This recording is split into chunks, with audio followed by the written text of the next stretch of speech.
नमस्ते दोस्तों, कैसे हैं आप लोग।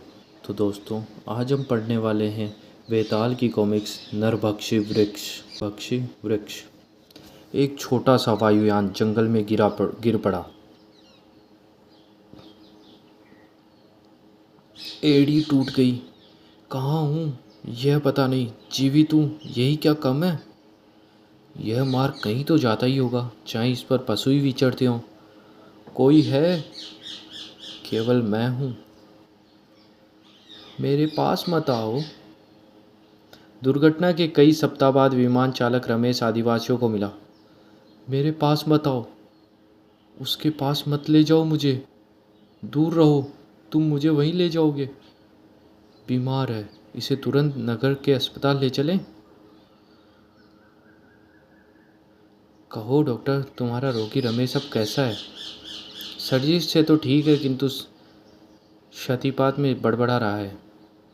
आश्चर्य है, किसी विशालकाय नरभक्षी वृक्ष की बातें करता है। कहता है पेड़ की बलि लेते अपनी आंखों से देखा। नरभक्षी वृक्ष, निराधार गप। कीड़े मकोड़े खाने वाला पौधा होगा। सचमुच शक्तिपात है क्या? शायद कुछ देखा भी हो।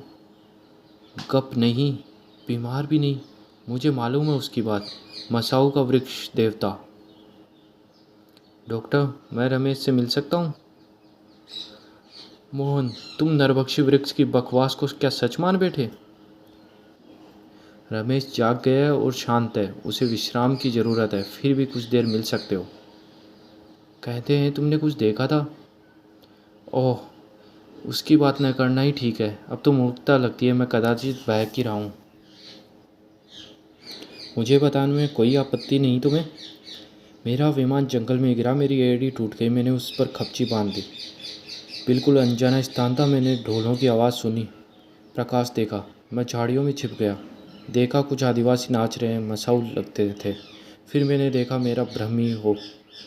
यह देखा कि वे किसी आदमी को उस वृक्ष की ओर खींचने लगे। वृक्ष कुछ कांपा। वे आदमी को खींचकर सीढ़ियों से वृक्ष के शिखर पर ले गए और उसमें फेंक दिया। मैं तो भागा। वे इतना हल्ला कर रहे थे कि उन्हें मेरी आहट नहीं हुई। जंगल के फल फूल खाकर जीवित रहा। फिर उन भले आदिवासियों को मिला। वह दृश्य आंखों के सामने घूमता रहता है, लेकिन डॉक्टर कहते हैं कि दुर्घटना और जंगल की परिस्थितियों के कारण मेरे हवास गुम हो गए थे। जैसा सब कहते हैं वह वास्तविक नहीं था। बस करो मोहन, रोगी को आराम चाहिए। तुम्हारा विचार क्या है? तुम्हें क्या मतलब? ये है नीना देवी, जंगल पर कुछ लेख लिखने आई है।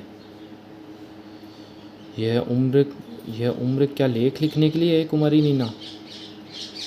हाँ, मोहन से मिल लो, वह खिचड़ी पका रहा है कुछ। धन्यवाद, मैं उनसे आज ही मिलूँगी। क्षमा करें कुमारी नीना, मैं शौक या घुमक्कड़ों को सफ़र में साथ नहीं ले जा सकता। मैं अपना व्यय स्वयं उठाऊँगी। किंतु मैं बहुत भयानक जगह जा रहा हूँ और मैं स्वयं लेख लिखना चाहता हूँ। जो असाधारण रोमांचक सामग्री मुझे चाहिए वह इस यात्रा में मिलेगी। इसे भुलाने में न रहिए श्रीमान जी, कि मेरे बिना चले जाएंगे। मसाऊ प्रदेश, वहाँ के लिए नए पंथ प्रदर्शक मिलेंगे, नई कुली इस प्रदेश के नाम से घबराते हैं। सूचना के लिए धन्यवाद। नक्शे हैं, पथ प्रदर्शक नहीं चाहिए और कुलियों को बताऊंगा ही नहीं कि कहाँ जाना है। वह चला मोहन का काफिला, किंतु कहाँ? कुछ बताया नहीं। मुझे इनका पीछा करना है, कुछ दिन उनसे छिपकर चलेंगे। ठीक है मेम साहब। कुछ दिनों बाद घने अंधियारे जंगल में। इतने घने जंगल के लिए ये आदमी बहुत कम है। पता लगाओ कहाँ जा रहे हैं। बहुत अच्छा महाबली वेताल।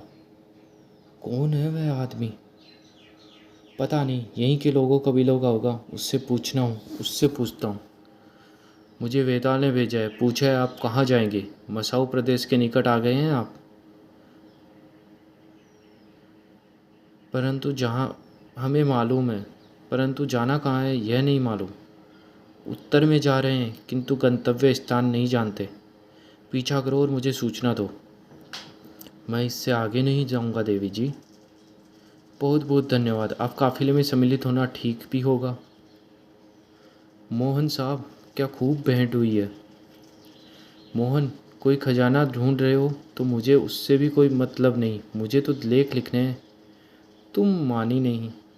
मेरी बात कान खोलकर सुन लीजिए, हम लोग यहाँ से कदाचित जीवित नहीं लौटेंगे। क्या खोजने आए हैं उसका संकेत भी नहीं देंगे मुझे। आप बिलबिलाई मेहमान हैं, आपसे बोलना भी ज़रूरी नहीं है मेरे लिए। ये पत्रों में लेख लिखती है, नरभक्षी वृक्ष पर इनका लेख कदापि नहीं। मेरा एक आदमी चाहे कम हो जाए, मैं तुम्हें कल किसी के साथ वापस भेज दूंगा। साहब, आदमी कहते हैं कि मसाऊ प्रदेशों के बहुत पास आ पहुँचे हैं। बिल्कुल वहीं जाना है, अब लौटना असंभव है। मसाऊ प्रदेश को? आज रात तो सो जाओ, कल वापस जाना है आपको। बहुत धन्यवाद। कोशिश तो की मैंने, परंतु रात में साथ के आदमी उन्हें सौदा छोड़ के चल दिए। वेताल का आदमी देखता रहा। प्रातःकाल मसाऊ प्रदेश के पास मोहन की आंखें खुली। तूरा, बेजी, कहाँ हैं सब लोग? क्या हुआ? मेरे कुली रात को भाग गए। सप्ताह भर का भोजन, बंदूकें और गोलियां छोड़ गए हैं। कल रात पहली बार मैंने उन्हें बताया था कि हमें मसाऊ प्रदेश जाना है। उन्हें धोखा देने का उचित दंड है ये। अब तो बता दीजिए, क्या खोजने आए हैं जनाब? कह तो चुका हूँ, आपसे कोई मतलब नहीं है। आप क्यों आई? मैंने नहीं बुलाया आपको। अकेले तो मैं खतरा भी नहीं ले सकता, किंतु आप मान न मान, मैं तेरा मेहमान। मसाऊ लड़ाके, मुझे क्यों नहीं चलने देते? खाद्य सामग्री है मेरे पास। एक तो मैंने आपको निमंत्रित नहीं किया, दूसरी मेरी खोज गुप्त है। हमें लौटना होगा, तैयारी करके फिर आऊँगा। आपको मुझसे घृणा है ना?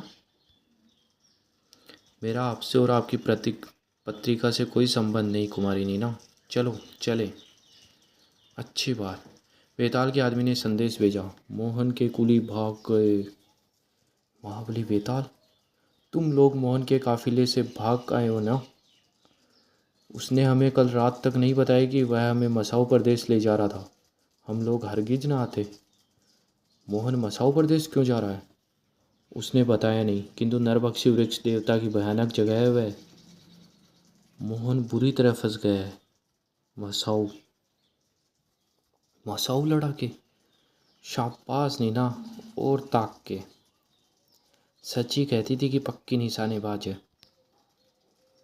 वेताल का आदमी देख रहा है। मसाऊ लोगों ने मोहन को पकड़ लिया। भाग जाओ नीना, गोलियां चूक गई। मारो मत, मैं निकल जाऊंगी। नीना, ठीक तो हो? कमाल कर दिया तुमने। धन्यवाद। अब तो बताओ किस लिए आए हो यहाँ? वेताल के आदमी ने संदेश भेजा। संदेश हाथों हाथ पहुँच गया। संदेश निकट के मसाऊ लोगों ने भी सुना। ढूंढो कौन ढोल बजाता है। ढोल बजाने का मतलब क्या है? मालूम नहीं नीना। संदेश पहुंच गया होगा अब तो। वेताल के आदमी ने संदेश पहुंचाया। तुम्हारा भी यही हाल होगा जो इन दोनों का। संदेश को दोहराना बंद। मेरा आदमी पकड़ा गया, पहुंचने को 1 दिन चाहिए। ये हमारा क्या करेंगे? नरभक्षी वृक्ष, क्या बात थी वह? देखो, मेरा आदमी मोहन और लड़की मसाऊ के हाथों में पड़ गए। कौन है? बम्बे से और कौन लोग? हम मसाऊ के वृक्ष देवता को स्वर्ण का भोग चढ़ाने जा रहे हैं। अपने बदले स्वर्ण? वृक्ष देवता? यह वृक्ष आदमी खाता है। रमेश की बात सच थी। उसने मसाऊ को वृक्ष में आदमी डालते देखा था। क्या मूर्खता है, मैं नहीं मानती। इस इस समय में हंस रही हो? इस समय में हंस रही हो? कैसी लड़की हो? अनजाने हंस पड़ी। हम बंदी हैं, मुझे लगता है कि वे हमारा बुरा नहीं करेंगे। उधर क्या हो रहा है? घूस दे रहे हैं शायद। अन्य कबीले वाले वृक्ष देवता को चढ़ावा चढ़ा रहे हैं ताकि वह विशालकाय वृक्ष उनका भक्षण न करे। देखो, वृक्ष हिल रहा है, शिखर खुला। अब भी खेल समझती हो इसे? शायद नहीं। तुम मसाऊ के वृक्ष देवता को स्वर्ण चढ़ाते हो क्यों? हो क्यों? सुरक्षा और सौभाग्य के लिए। वृक्ष देवता प्रत्येक कबीले से स्वर्ण या मनुष्य का चढ़ावा मांगते हैं। कब से चल रहा है यह चढ़ावा? कुछ वर्षों से। क्या चाहता है वह? मालूम हो जाएगा अभी। इन कबीलों ने भोग चढ़ाया वृक्ष से बचने को, अब मसाऊ उन पर रोब डालने को बलिदान चढ़ेंगे। देखो, वृक्ष हिल रहा है, मानो समझता है। वेताल के आदमी को खींचकर मसाऊ के वृक्ष देवता के निकट ले गए। कौन है ये व्यक्ति? किसी कबीले ने भेंट नहीं दी होगी। वृक्ष हिल रहा है, सुनो। मसाऊ का वृक्ष देवता। दूसरे कबीले वाले भेंट देते हैं, मुझे यह पहले क्यों नहीं मालूम हुआ? महान वृक्ष देवता, यह भोग स्वीकार कीजिए। वेताल अपने आदमी को देखता है, अन्य बंदियों मोहन और नीना को देखता है। अब तुम दोनों नहीं। तैयार नीना। सीढ़ियों के निकट पहुंचते ही निकल भागने का प्रयत्न करना, हमें उसमें नहीं पड़ना है। आदिवासियों के देखते देखते अब भागो नीना। उसी क्षण झाड़ियों से तुमने मेरे आदमी को उसमें डाला। वेताल। वेताल के अचानक आ जाने से सब स्तंभित रह गए। मसाऊ का वृक्ष देवता, कुछ है इसमें। कोई व्यक्ति, वेताल भी हमारे वृक्ष देवता के निकट नहीं जा सकता। वह कौन है? न जाने कौन है नीना। तुम मसाऊ लोगों की यह मजाल, वृक्ष देवता के नाम पर आतंक फैलाओ, लूटमार और हत्या करो। मसाऊ क्रोध में उन पर आक्रमण करने को तैयार है। झपट पड़ो। यह वृक्ष देवता का सामना करता है, वृक्ष देवता इसका नाश कर देंगे। क्या वेताल मसाऊ के वृक्ष देवता से टक्कर ले सकता है? उसकी गोलियों से वृक्ष देवता का क्या बिगड़ेगा? ये उसे वेताल कहते हैं। कौन है ये? वृक्ष देवता का समर्थन है या विरोधी? मुझे ज्ञात नहीं कौन है, विरोधी लगता है। अचानक मसाऊ लोगों ने वेताल पर आक्रमण कर दिया। मसाऊ के आक्रमण करते ही वेताल वृक्ष देवता के अंदर कूद पड़ा। नहीं नहीं वेताल, नहीं मारो, मुझसे नहीं देखा जाता। यह क्या किया उसने? मसाऊ के वृक्ष देवता के अंदर जंगल के लोग दौड़ पड़े। मसाऊ लोगों ने उन्हें रोका। बचाओ, वेताल को बचाओ। वेताल मरेगा। वह स्वयं गया देवता के पास और वृक्ष देवता के अंदर। मसाऊ ओझा है इस बनावटी वृक्ष में, सब ढोंग। उसने वृक्ष के बनावटी ढांचे की चीर दिया। सारे जंगल को दिखाएं यह बनावटी है, धोखा है। वृक्ष ही नहीं है वह। मसाऊ का वृक्ष देवता नीले कपड़े का बना हुआ था। ढोंग। यह क्या कह रहा है मोहन? यहीं की वृक्ष कपड़े का है।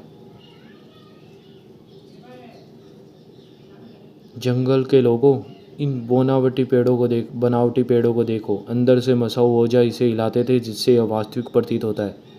ये ओझा ही बलि के लोगों की हत्या करते थे ताकि कबीले वाले डरते और भेंट चढ़ाते रहें। धोखेबाज, हत्यारे, मिटा दो इनको। क्रोध से भरे जंगल वाले मसाऊ पर हमला करने को बढ़े। ठहरो, इन मसाऊ लोगों को ये सब चीज़ें लौटानी होगी जो इन्होंने तुमसे लूटी हैं। कबीलों के सरदार मिलकर निर्णय करें कि मसाऊ लोगों को क्या दंड दिया जाए। ऐसा ही होगा महाबली वेताल। मसाऊ, यदि अपना भला चाहते हो तो आज्ञा का पालन करो। ऐसा ही होगा महाबली वेताल। क्या शान है इसकी, हमारी ओर ही आ रहा है। क्या क्या करेगा हमारा? अभी मालूम हो जाएगा। सरदार लोग विचार करने लगे कि मसाऊ लोगों का क्या दंड दिया जाए। जंगल की खोज से मन भरा कि नहीं आपका? क्या कहूँ, दोनों की ओर से कहूँ भर गया। जंगल का छोर निकट ही है। क्या यह नहीं बताएंगे कि वास्तव में आप कौन हैं? सब आपको वेताल कहते हैं। वास्तव में वेताल ही हूँ। नमस्कार महाबली वेताल मृत्युंजय। यह एक अन्य रहस्य है। अब नहीं चाहिए रहस्य। वैसे वह वृक्ष देवता तो ढोंग निकला। तो इस तरह अंत हुआ मसाऊ के वृक्ष देवता का। तो दोस्तों, ये कॉमिक्स यही समाप्त होती है। धन्यवाद।